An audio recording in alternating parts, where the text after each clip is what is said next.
Man, do I have to paint it? Man, I tell you what, if there's one thing that I cannot stand is having to paint something. Well, hey, on today's episode, I'm going to tell you everything I know about painting a smoker. You're listening to the Barbecue Culture Podcast. Hey, fellas, thanks for listening here. I tell you what, I have built a lot of smokers. And, the one thing about building smokers that, inevitably you're going to have to do it at some point down the road, whatever. You're going to get this awesome machine built, and it's going to look amazing in the shop, and you just love the way that thing looks with just plain old metal, and then you got to paint it. Well, I got to tell you, I'm colorblind, so I have a hard time anyway with paint, and so it typically winds up being the prime colors for me. Purple don't exist, although I did do purple pit one time, but we won't talk about that. So anyway, as a matter of fact, I did a pink one too one time. But so anyway, the thing is that, whenever I'm in there and I go ahead and I come up to where I'm going to paint this pit, then I got to choose what kind of paint am I going to use. Am I going to use a rattle can? Am I going to do HVLP? Am I just going to tap out and submit and take this thing to powder coat man and just let him take care of it?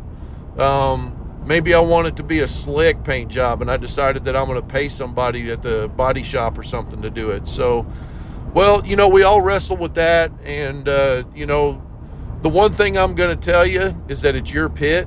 Don't get so hung up on what everybody else wants. Do what you want with it.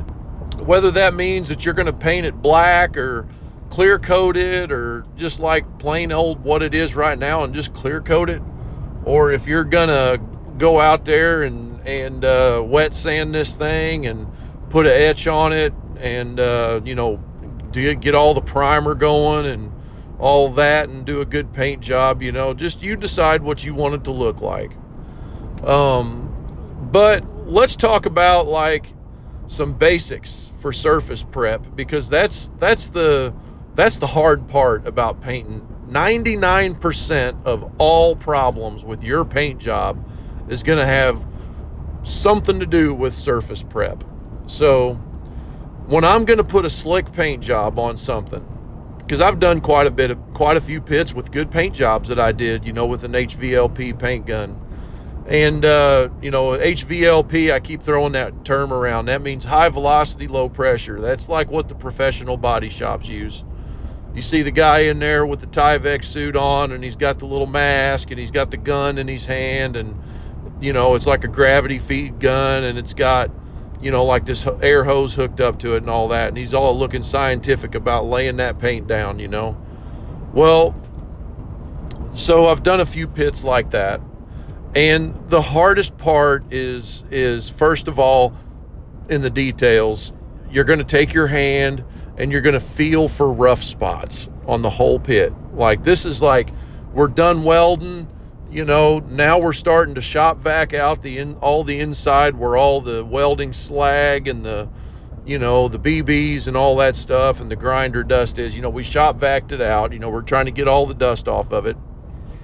And now we're to the point where we're going to take our hand and we're looking at the detail on the outside of this thing. And we're going to wipe our hand over every surface and have a little piece of flat bar is my favorite thing to use. Just a piece of 1.5 inch wide flat bar that's got like, just kind of, don't put it sharp, but put an edge on the end of it. And, get a little pinging hammer, not a big framing hammer or a 2-pound hammer, nothing, just something little. And, take your hand and wipe over, and everywhere you feel BBs or any kind of a rough spot, just take that piece of flat bar and take the sharp end of it and just kind of scrape is all it's going to take. You're not going to have to do much. And then when you get into a corner, like where you did a fillet weld, or like you welded a hinge or something onto the pit, you're going to take that and try to get in there as close as you can.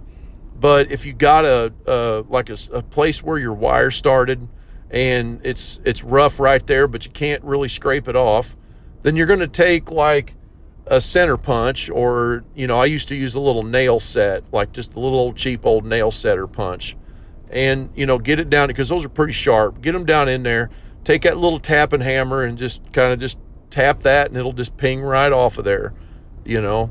Anyway, and what you're going to do is just go over this entire pit like that and just get rid of all of the rough surfaces. You might get into a place where the metal has a gouge or something in it, like maybe you were using a slicer disc on a Metabo or something like that, and you might have got a little wild with it and you made a little bit of a gouge there, you know, or you dropped a heavy hammer down and it might have got the sharp edge of the hammer might have hit it, you know. You're going to want to take like a flap disc, and when we say that, we're talking about like a 4.5-inch grinder. It's got this special kind of a grinding disc that looks like a whole bunch of layers of sandpaper, like heavy grit sandpaper, like, you know, 40 grit, 60 grit, that are laid on top of each other. That's a flap disc, and it doesn't flap around. We just call it that. But you're going to take that and you're going to use it and just kind of feather edge the you know, the dings and stuff out of it. So we've went over this entire pit. You know, we got our welds cleaned up. You know, you might have took a wire brush or a wire wheel and went over some of those, you know, spots where your welds are and stuff like that. The next thing we're going to do is take a you know, some kind of a good lint-free rag of some kind, you know, like a microfiber or something. Don't take it from in the house. Go down to Lowe's or, you know, the local paint shop or something like that and get the cheapest ones you can, but make sure they're lint free. And you're going to get this jug of stuff. I like to get, you can get a quart or a pint or a gallon size, either one, but I like to get this stuff called wax and oil remover. And what that is, it's going to smell like lacquer thinner, but it's not as caustic as lacquer thinner. Matter of fact, it's you know, you can't even get paint off with it. All its job is to just wipe over the entire surface of that pit and get all the oil from your hands, you know, any waxes from the material you used, any silicone, you know, like when you're making your weld puddle and stuff like that, you'll get this glossy stuff that'll build up in the weld. You know, you want to get all that off of it. Just bare, clean metal with no oils or silicones or wax or anything like that on it. And you're going to wipe it off real good with this and put some elbow to it. And that's going to prevent problems with your paint, like when you lay it down, called like fish eyes and stuff like that. You're going to get all that cleaned off. Okay, so now we've got like a good, you know, wax oil-free surface to work with. So the next thing we're going to do is take, like, you know, my favorite thing, there's a million ways to do it. My favorite way to do this is either get an orbital air sander or like a random orbit or a regular orbital, you know, electric sander, something like that. And I like to get the kind of pads that are either like the Velcro kind, or that's got holes in them, or the self-stick ones. And you're going to put a fresh pad on there. And, you know, I don't like to, all we're going to do is etch. So I don't really like to get this thing wet or nothing. I'm just going to take that sander and I'm going to go over every flat surface on that entire pit. You know, there's no point in trying to get your hinges with it or nothing like that. Just hit all the flat surfaces. We're going to try to get the biggest part of the flat surfaces done with this. The next thing we're going to do is get a piece of that paper in our hand. And we're going to go around all the crevices and corners and places that orbital sander couldn't get in.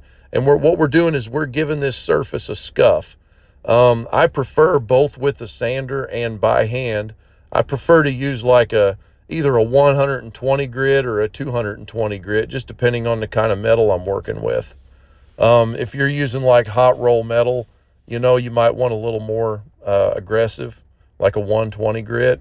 If you're using cold roll, like on a lot of these barrels and stuff that we sell, you know, the cold roll, you could tell the difference between hot and cold roll, because hot roll metal will be like a dark coating on it, but it's not painted. That's just from the heat process. And then cold roll is going to be shiny, and people always mistake it for stainless, but it's iron, not stainless. So you're going to go ahead and wipe over with whatever grit. You're going to rough this up with that sander, do it by hand in the sharp corners, places you can't get to too easy. And then we're going to take and just blow the whole thing off with an air gun, get all the dust off of it. Then we're going to wipe it down one more time with this wax and oil remover. So you want to wipe it down, then do the etching with your sander. Then we're going to wipe it off again. This is going to take a lot of time if you're doing it, but you will not regret doing that kind of base prep on your material. So now we've got it ready to do something to it, right?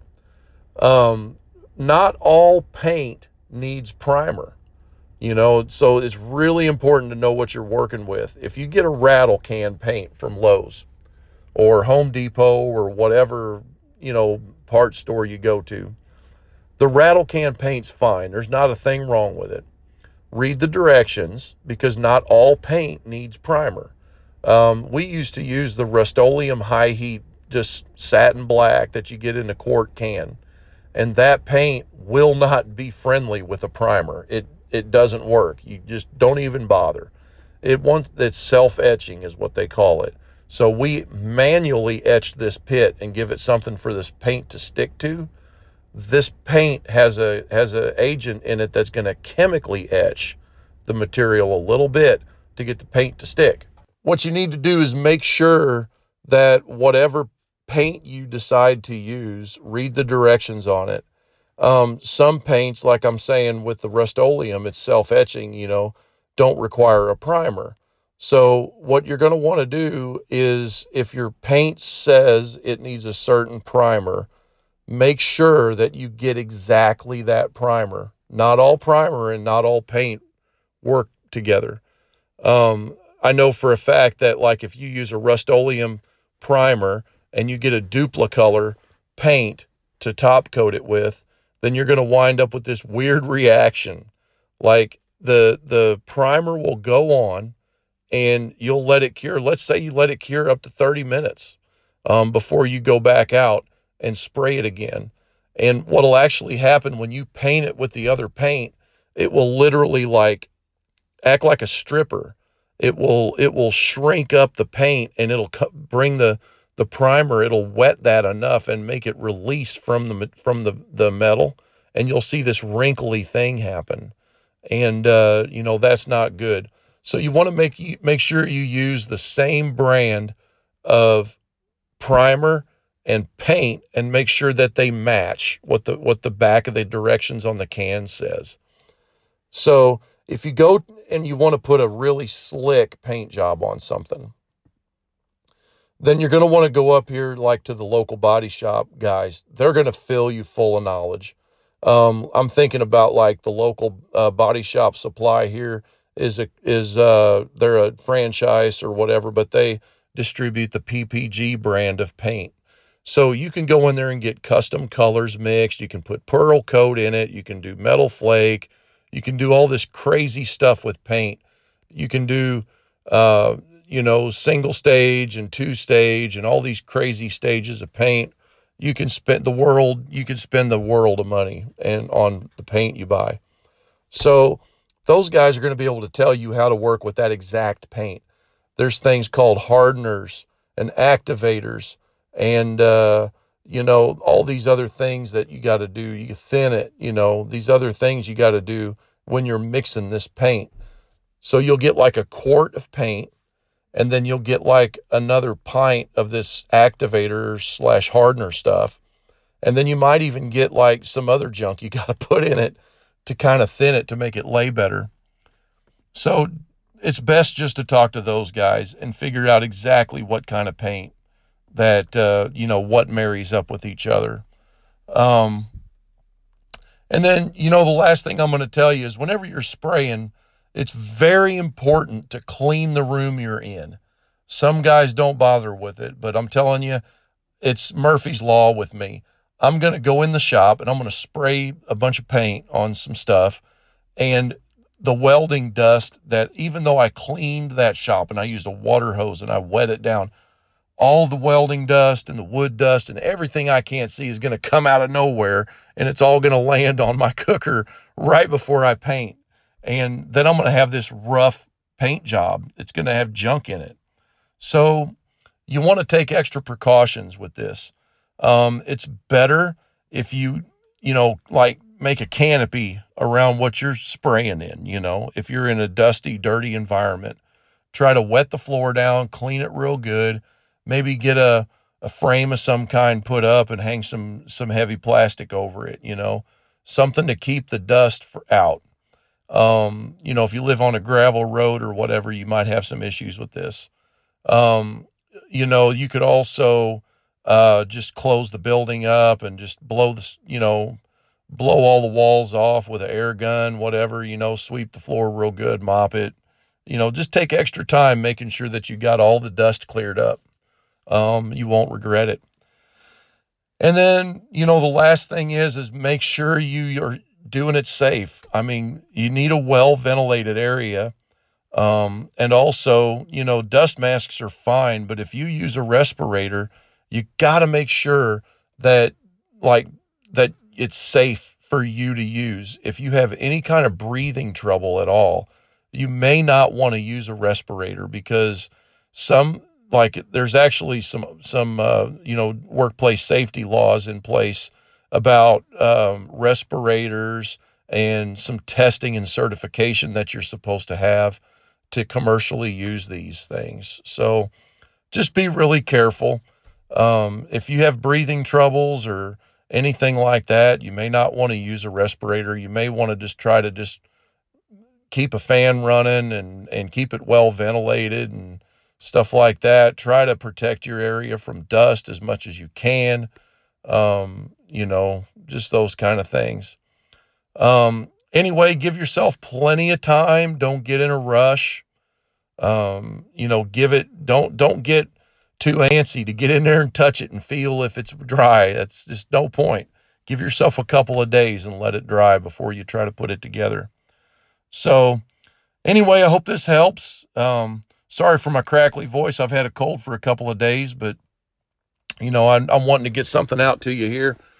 Now, I tell you what, if you're new to this pit building thing and you're looking for where's the best place to start, I know I want to build my own pit. I need some help figuring stuff out. I got two options for you. If you know how to weld, or you have buddies that know how to weld, or something like that, you might want to go over to www.smokerplans.com. I'm giving away a free set of plans, and it's one of our most popular pits. It's a 24 diameter, 48 inch long reverse flow smoker with a warming cabinet and a square firebox. And this set of plans, I'm telling you, there's been a lot of people build this pit. I've built several myself, and it's one of my favorite pits. But the reason we picked this set of drawings is because the materials are relatively inexpensive. You can get them anywhere. And the only thing you need to know is how to weld. And if you don't know how to weld, we can teach you that. If you go to SmokerBuilder.com and then go to our forums, SmokerBuilder.com/forums, there's tons of information on there about how to weld, how to fabricate, and things like that, as well as a community full of people that can help you. And, if you don't want to deal with the welding side of it, I got one other opportunity for you. If you go to SmokerBuilderMFG.com, that's SmokerBuilderMFG.com, that's our main website with all the parts that we manufacture for you to build your own pit. You can go on there and you can buy several different kits, and these kits are all the welding's done for you already. They literally just bolt together. It's our famous ugly drum smokers that we make. If you've got any questions about this stuff, just go on over to that website, and there's a little blue messenger button at the bottom where you can chat with me or Tom, or you can call us 573-612-1315. Hey everybody, I want you to light fires and cook something. Peace out. Have a great weekend, and God bless. We'll talk to you later.